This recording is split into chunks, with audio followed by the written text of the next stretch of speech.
Hi, and welcome to Explorer Classroom. My name is Jennifer Bergen, and I am so happy that you are joining us today. At National Geographic, we know the power of exploration, wonder, and storytelling can change the world. And this Explorer Classroom YouTube show connects students from all over the world with our National Geographic explorers for short lessons and time for your questions. And today, our explorer is Jennie Berglund. Jennie is a science communicator, which means she loves to learn all about science and tell people science stories.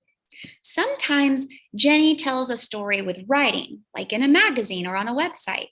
Sometimes she helps tell a story through filmmaking and making videos or working with a museum on an exhibit. She loves to teach people how to tell stories too, and she even works with college students on their science stories. And when Jennie collects a science story, she goes to exciting places and she travels far away, but also locally to find out what's happening in our world. And today she's going to tell you a science story all about life in the deep ocean. But before we get into today's show, let's welcome our friends from all over the world. Today we have registered classes representing the United States, Canada, and countries from around the globe. We'd like to give a shout out welcome to Toluca Lake Elementary, Rick Hansen Public School, the International School of Brooklyn, Santa Monica Malibu Unified School District, Dewey Elementary, Lauren Park Public School, Hoffman Boston Elementary School, School of Dreams Academy, Assumption School, Willow Park Junior PS, Merritt Academy, Lakehead Virtual, Ashley Elementary, White Rock Elementary, Lorenzo Manor Elementary, St. Thomas More School, Abbott Elementary School, Wabeno Elementary School, Highland Middle School, Abingdon Elementary School, the Al Sadiq School, Lorenzo Manor Elementary, Boulder Ridge Elementary. We are so thrilled to have you and more here with us today. And with that, we're handing it over to Jennie to get this Explorer Classroom started. So Jennie, take it away on life in the deep ocean.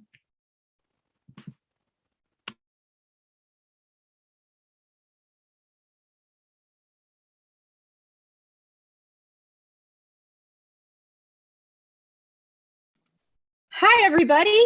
It's so nice to see you. Oh my goodness. I am so excited to be here with all of you guys. And I am excited to share some science stories about the deep ocean with you. This is going to be so much fun. So, who out there likes to tell stories? Raise your hand. I think there are a few of you. Well, as you learned earlier, my job as an explorer is to tell stories about science all over the world. And my job is great because I get to learn from scientists and then teach other people what I learn. And can you guess what the most important part of my job is? What do you think it is? It's listening. I learn so much by being a good listener. So I hope you learn a lot by listening to me today. So I have a nice picture of myself from when I was about your age. This is my roadside bug museum. And it's just to show you that I've always loved teaching people about science. Oops. I would, can you hear me? I dropped my my headphone there. Okay, good. So you can see I have all of my pet bugs right there in my museum, and I was kept company by my dog Marnie. And you know, I've never stopped telling stories about science. So here I am today, 37 years old, which I know is super old, but I'm still enjoying the exact same thing that I enjoyed when I was your age.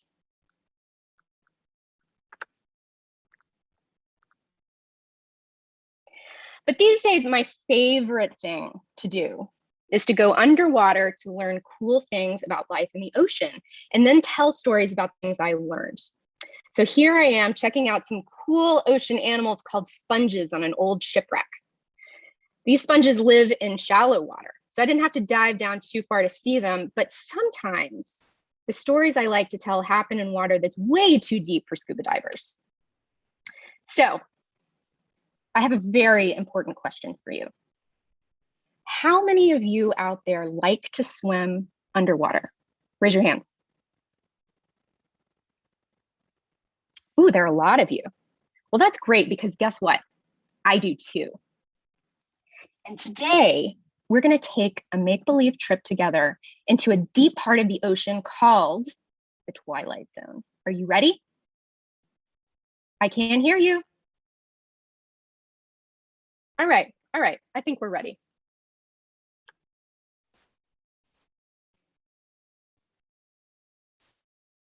So just to give you an idea of where we're going, this is a view of the ocean. Just imagine that the ocean is sliced in half. So you're looking at it like you would look in an aquarium. So you can see the top and the bottom. So scuba diving, when I go scuba diving, I only dive in a place called the sunlit zone, also known as the euphotic zone, which is the very top of the ocean. When you dive a little bit deeper than that, you get into a place called the Twilight Zone, or scientists call it the mesopelagic. So in the Twilight Zone, during the daytime, only a little bit of light gets down there. So the animals that live there have all kinds of special adaptations to survive and see. But once you get down to those depths and below, into the midnight zone, or the bathypelagic, as it's known, things start to change. It gets really, really dark and really, really cold. And today we have superpowers. So we're going to dive down there pretty deep. So don't worry about it. But on any other day, it would be pretty dangerous.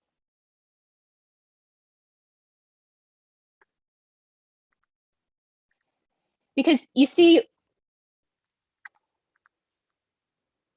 when you dive down that deep, you have a lot of water that's above you. And what that does is it puts a lot of weight on your body, and it creates a lot of pressure the deeper you go. So here's an example of what it does. So here are some styrofoam heads that are about the size of my head in real life. And I sent them down on a submarine in this tank. And as they got really deep, all of the pressure causes them to shrink. So by the time we brought them back up to the surface of the ocean, they were about the size of my coffee cup, although I don't know that you can actually see it here. That's pretty crazy, right?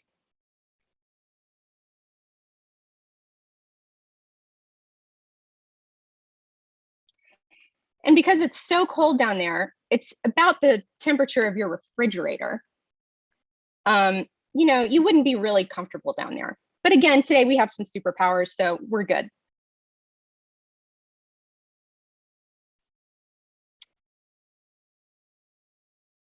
Let's see. Oops, sorry, getting a little, there we go. Most of the time we use robots to go down and explore for us. And this is one of the robots we use. It's called Mesobot.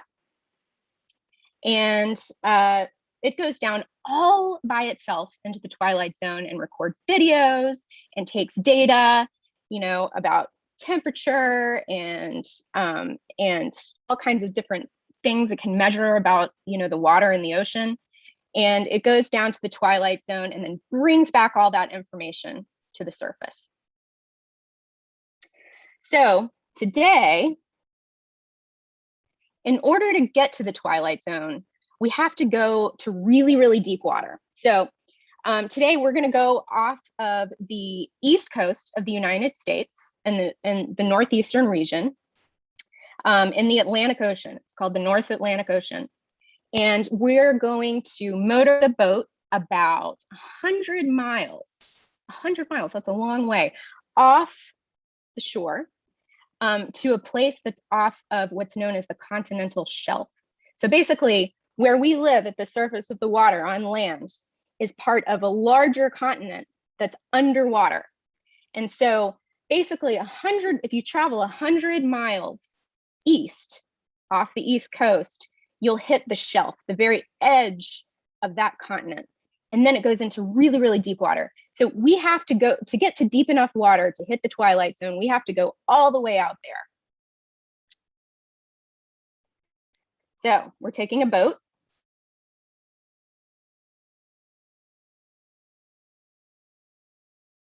This is our boat, the Henry B Bigelow. It's a big enough boat to handle really, really big waves in the middle of the ocean. And it can also carry us and give us a place to sleep.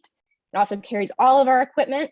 And most importantly, it carries our scientist friends who we learn from. This is what it looks like on the way out.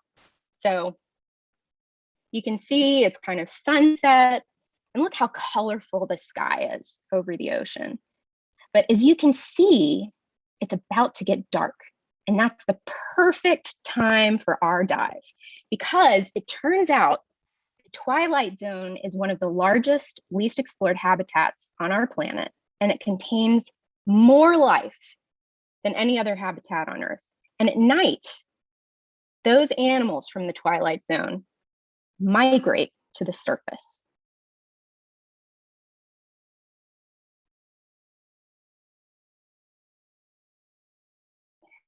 So here you see the sun goes down.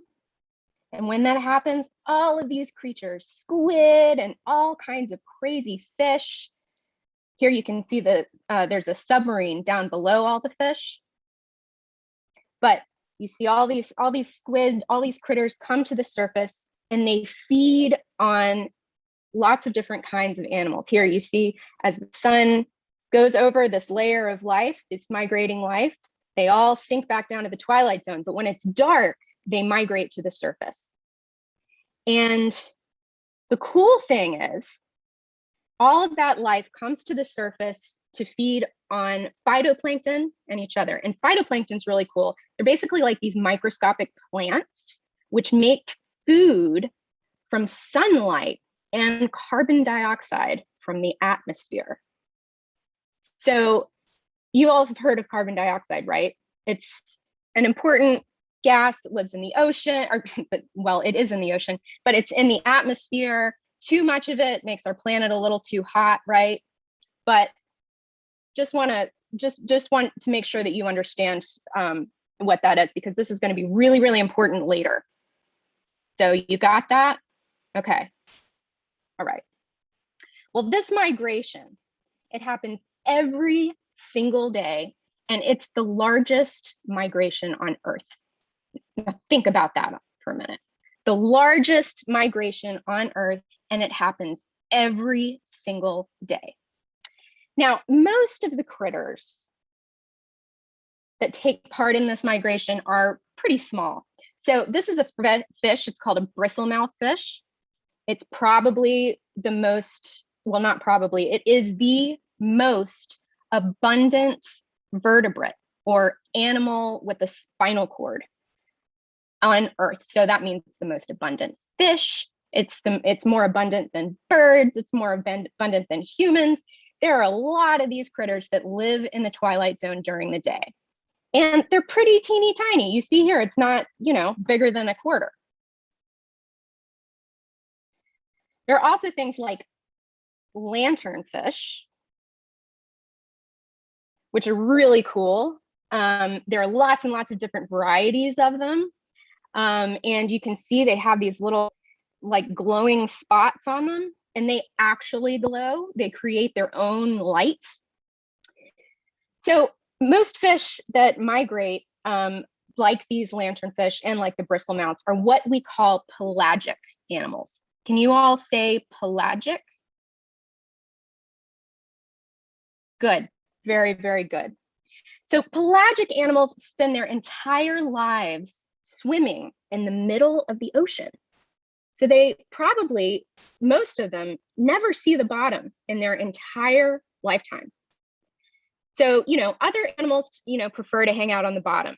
Those are different kinds of animals. They have a different sort of lifestyle. So you may have heard of something like a ghost shark, for example. That's a kind of fish, actually, that likes to hang out on the bottom of the ocean, eating animals on the seafloor.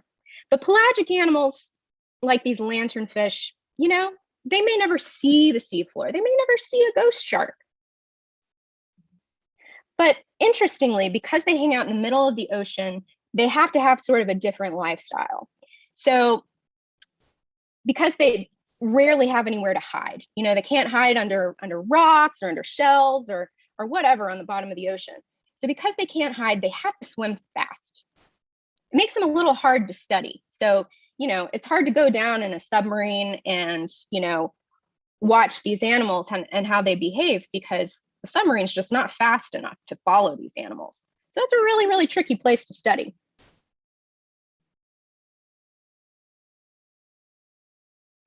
So usually when we're on the boat, we send this really complicated net system called mock nests down to the deep ocean to capture little animals. So this is a complicated net system here, and it goes down to the depths, and then it comes back up, and we collect the things that we captured. Here's my friend Paul Cager here, kind of filtering out the animals that he's found. And then what we do is we study those animals. Or I don't, the scientists do. So what we're going to do is we're going to sort of act like mock nests today, and we're going to dive down to see some of these animals in the wild. So are you ready? I don't know. I don't know if you're ready. Are you ready? All right. All right. I guess you are.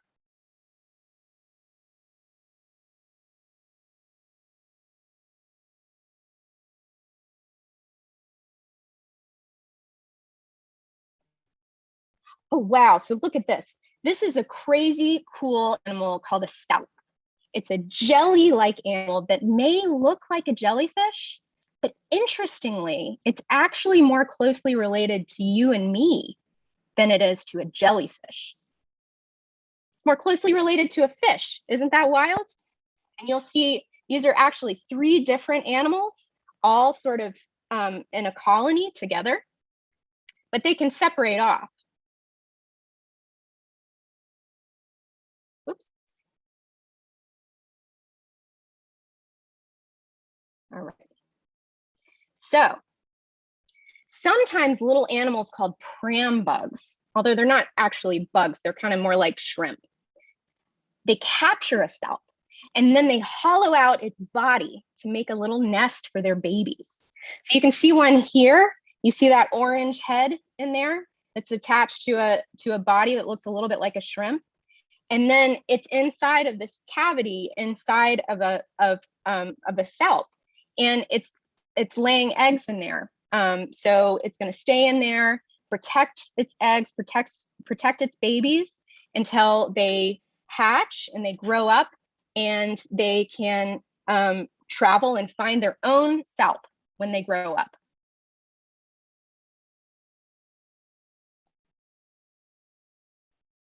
And if you see here, this is what a Prambug looks like outside of itself. But wait a minute, what's that in the corner? Are those giant teeth? Oh my. Wow, this is really cool. So this is called a fang tooth fish. Now, you know, I don't know who has the sharpest teeth in the Twilight Zone, but I do know who has the longest teeth, at least compared to its body. And so that's this guy. Its teeth are so large compared to its head, it can't even close its mouth. But even though it looks scary, these huge teeth are not so much for biting or grasping prey, but for trapping it in their mouths. They act kind of like a cage for fish and shrimp that they caught. Oh, what's that colorful thing over there?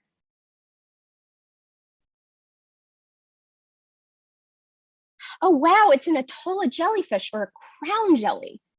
Believe it or not, its red color is actually a disguise. Like many other deep sea jellies, some species of Atolla have a deep red color. And this is interesting because the light acts funny in the deep ocean, and red light doesn't shine at depths where this jelly lives. So it appears black to predators and allows it to hide in plain sight. But even cooler, the Atolla jellyfish can produce its own light. So it's known as a bioluminescent animal. Can you say that? Bioluminescent?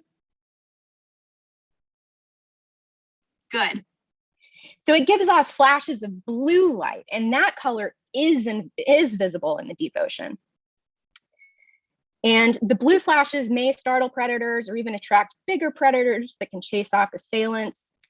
And this strategy of deterrence has earned the species an apt nickname, the alarm jelly. So in fact, lots of Twilight Zone animals are bioluminescent. So close your eyes and imagine all the flashes of light we're seeing all around us. It's just like a fireworks light show. Isn't that cool?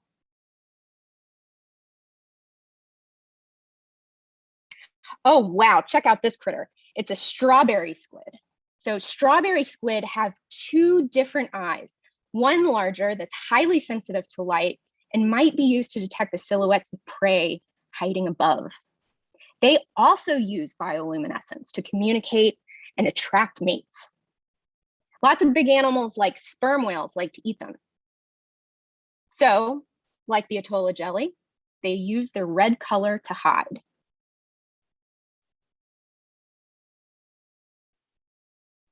Oh, wow. Now this critter might not have fang-toothed teeth, but its teeth sure are scary looking. This is a barfish. It's long like an eel and can also unhinge its jaw to open its mouth really wide so it can gulp down prey that's nearly twice its size.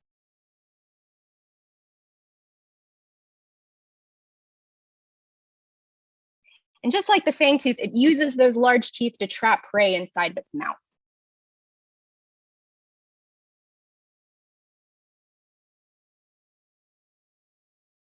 Ooh, and what's that glowing light over there? Oh, it's an anglerfish.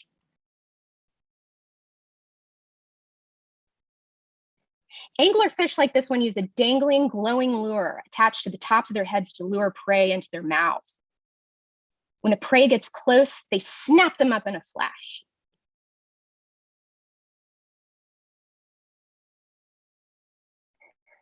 So we also see lots of big animals down in the depths that are even bigger than humans, and they all hunt in the Twilight Zone.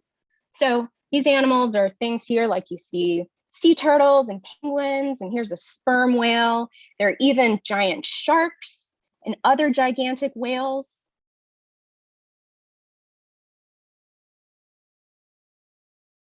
And swordfish and tuna. So whales and sharks are pretty fun to watch, but animals like swordfish are also important for us as food. And those are some of the reasons that we need to protect animals from the Twilight Zone, because they're food for our food. But why else do you think we should care about these animals?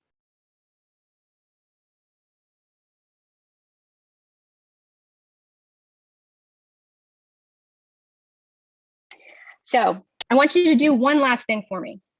I want you to close your eyes and take a deep breath.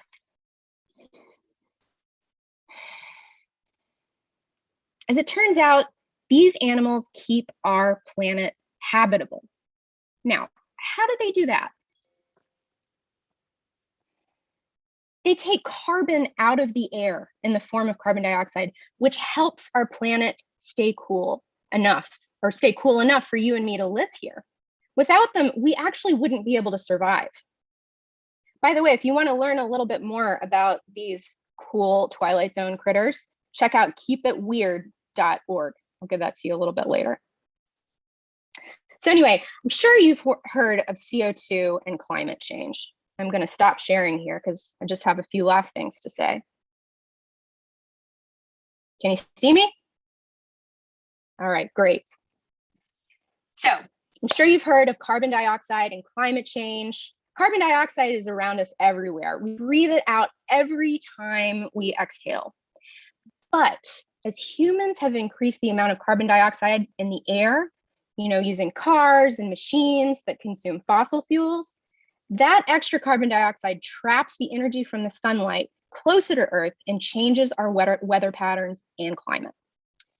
The ocean is estimated to absorb about a quarter of the carbon dioxide in the atmosphere, and that's through these twilight zone animals. But in order for the ocean to absorb more carbon dioxide, we need to find a way to get that carbon dioxide away from the surface. And so, like I said, twilight zone animals are doing that through their migration every single day by eating the plants and animals at the surface and then going back down to the deep. So if you see what's behind me here, I'm in the ocean, right? All these little particles floating around. Can you guess what that is? Any ideas? You know, it's actually mostly poop. That's what the Twilight Zone animals do to help our planet. They eat things at the surface and then they dive down to the deep water and they poop, which transfers the carbon from the atmosphere that they ate at the surface to the deep water. And because they do that, we have a habitable planet. Now, isn't that cool? So now you know you have the Twilight Zone animals to thank every day for giving you a habitable planet. Can you say thank you, Twilight Zone animals? And I also want to thank you for being such good listeners. I hope you learned something today that you can teach to someone else. Well, Jennie, I would just like to thank you so much for your presentation. And friends, we're out of time for live questions, but remember, you can always visit the website shared earlier, keepitweird.org, and learn more about the Twilight Zone through your library and other methods. Well, friends, I hope you've enjoyed today's event. Next week at this day and time, we're actually taking a break from Explorer Classroom. Many schools across the United States will be closed for Indigenous Peoples Day and Columbus Day. But don't you fret, we are coming back on a future Monday, same time, so go ahead and start registering. Soon you can learn more about ocean conservation, echolocation in bats, and honeybees. Also, happy Hispanic and Latinx Heritage Month. We hope that you spend some time learning about this wonderful community this month. So have a great day, everyone. Stay curious, keep